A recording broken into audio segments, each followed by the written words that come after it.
Hello. You're tuning into another episode of The Wunderkind Show. Today's second topic, Browns versus Ravens predictions. Oh. And I'm looking forward to it.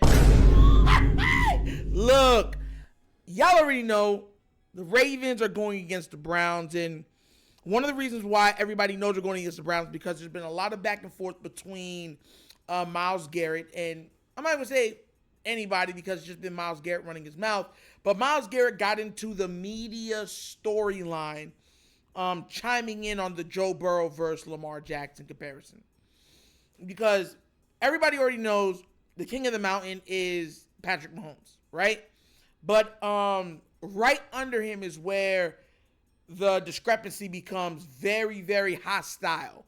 So, of course, he chimed in, let everybody know that, hey, I feel like Joe Burrow's better than Lamar Jackson. And instead of just leaving it there, he doubled down. So, everybody knows, or everyone's going to be trying to view this game because everyone's going to expect an absolute butt kicking for the Ravens. Here's the thing, though. The Browns defense, that Myles Garrett spearheads, they're no joke. Like at all. Look, these two defenses have turned into two behemoths. You know what I'm saying? One's a behemoth, the other one's an obelisk. And the words. And if you don't understand what that is, just two massive beings of absolute destruction waiting to put it on the opposing offenses. That's what these defenses are. And that's where everybody's eyes are going to be. The Ravens defense and the Browns defense pretty much have been the two best defenses in the entire NFL. And it's not really close. Those two defenses have been the most dominant. They've made the most impact. They've sacked the quarterback, made turnovers. I think Myles Garrett leads the entire league in forced fumbles, as you have Geno Stone leading the league from the Ravens in interceptions. Like, they just cause turnovers, and they do it at a high rate. Here's the difference. Lamar Jackson and the Baltimore Ravens offense. That's the difference. Both special teams, I feel like, work at the same level. They do about the same thing. So I'm not too worried about them. You know what I'm saying? That is what it is. But Lamar Jackson being in the MVP conversation has to will the team to a win this week. I always say this. Quarterbacks don't play each other. You understand? Quarterbacks play defenses. That's a fact. And the defense that they're going up against, even though we scored 27 on them last time, I believe 14 of the points came on short fields, if I'm not mistaken. So their defense does at least a decent job against us. So a week of Lamar just being able to chill out, not really have no touchdowns.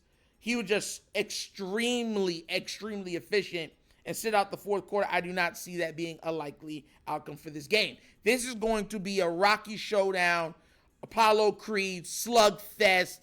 I punch you, you punch me, uppercut. Oh, you think it did? Headbutt to the nose, grappling, bite, some Mike Tyson on the ear action. Bro, it's going to be like that.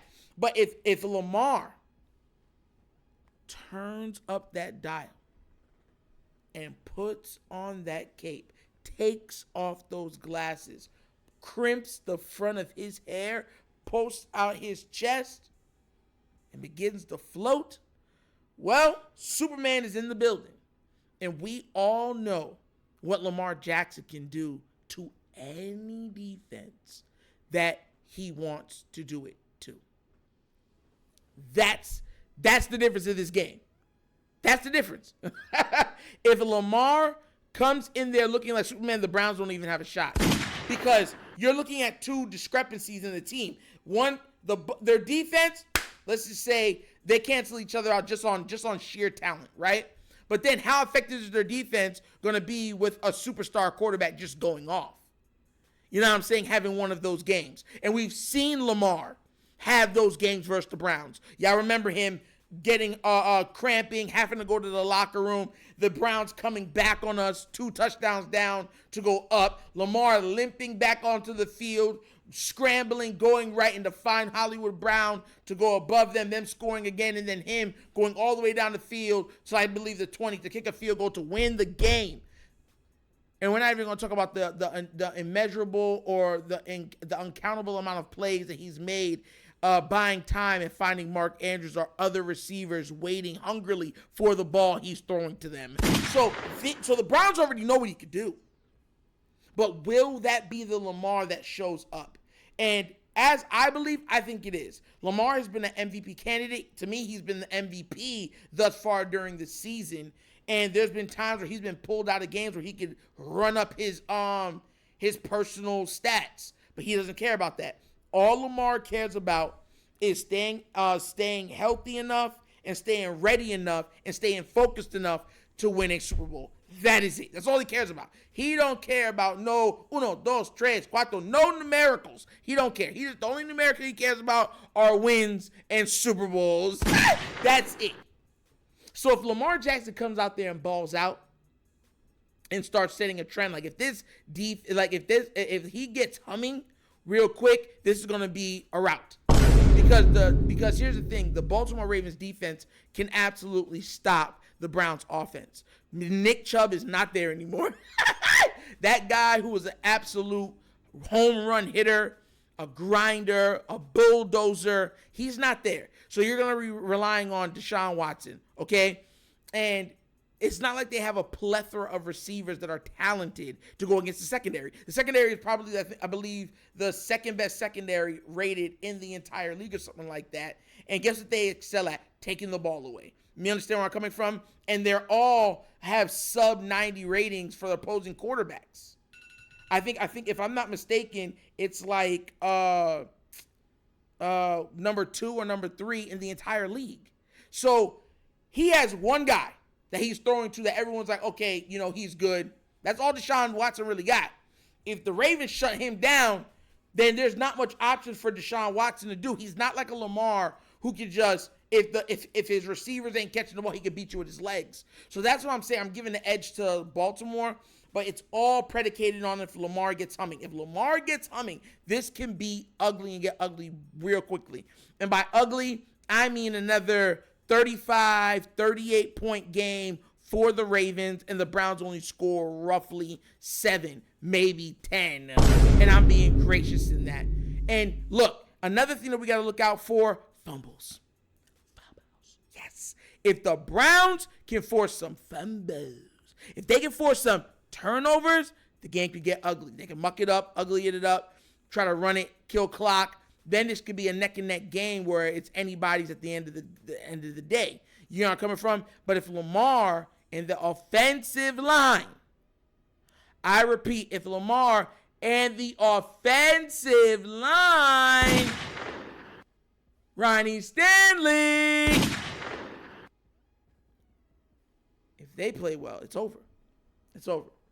If they could even give Lamar enough time to make some of his passes, you know what you got in Myles Garrett. You already know what type of monster that is, right? You're going to have to run some different stuff at him, chip, make sure that you're giving him every look so he doesn't get comfortable and start doing basketball crossovers like he was doing to some other teams and still sacking the quarterback. If the offensive line comes to play, because that's the underlying theme of this game. I told you if Lamar gets humming, all of that is predicated if the offensive line holds up. See, that's the foundation. That's the foundation. If they can hold the Browns to only, let's say, 2 sacks for the game, and Lamar, there's no fumbles, there's no turnovers, 37-10 Ravens. And Lamar leaves this game with 3 passing touchdowns, maybe even a rushing touchdown. Gus probably gets one, and it gets ugly, and I believe they're going to be looking at Myles Garrett and saying, who's the better of the two? But you know, Myles Garrett is a very big human being. He's probably going to say, I stand by what I said. And then we're off to try to go face the Bengals, which you already know is another back-to-back AFC North matchup. Both of these games are important. Both of these games are massive, and they made us face the second or first best defense in the entire league, and then go and face the upstarts in the Bengals, who are trying to find their footing now on a short week. So the schedule didn't do no love by us. But what do you guys think? Once again, my prediction, 37-10 Ravens. Lamar Jackson, 3 passing touchdowns, maybe a rushing touchdown. Gus gets one too, and end off the game with a field goal so it can get to 38. You know what I mean? That's what I got it being. Keaton Mitchell, big yardage, absolute yard muncher. Pause. No pun intended on that. I think he's gonna get a lot of yards. I don't think he makes it into the end zone. I think once again, I'm holding out hope that Bateman gets into the end zone this week, but Zay gets into the end zone this week. Mark Andrews gets into the end zone this week, and I'm hoping that Bate joins them also. But once again, that's my predictions. What do you guys think? Let me know down in the comment section, because this is going to be a heavyweight bout. But as everybody knows, the heavyweight bout, one punch can change it all. And if the Ravens give him that punch to the chin, whoo, it can be over quickly. And this could be off to the races. We're looking like more like 2019 without the playoff debacle all over again. But that's the episode of The Wunderkind Show. Thank you for watching. Y'all know how we get down. We have fun and we laugh, but everything we talk about rooted in what? Facts and truth. Please do remember, if y'all not doing it, tomorrow we will be streaming the game. Come to the channel. You'll be able to at 1 o'clock. The stream will be up from, I believe, 12:55, and we'll be talking, we'll be laughing, we'll be watching this game. It's going to get live. It's going to be crazy. I'm going to be calling out the scores, keeping you guys up to date. The audio for the game will be coming through also, so you will be able to listen to all the commentary and game live, all right? So be there tomorrow for the live stream, okay? And once again, if you want to join the Patreon that is up now, bottom of this, you can check the description for every video that we do that is located. There's 3 tiers of content goodness for you to check out. Give it a look, give it a try. Let me know what you think.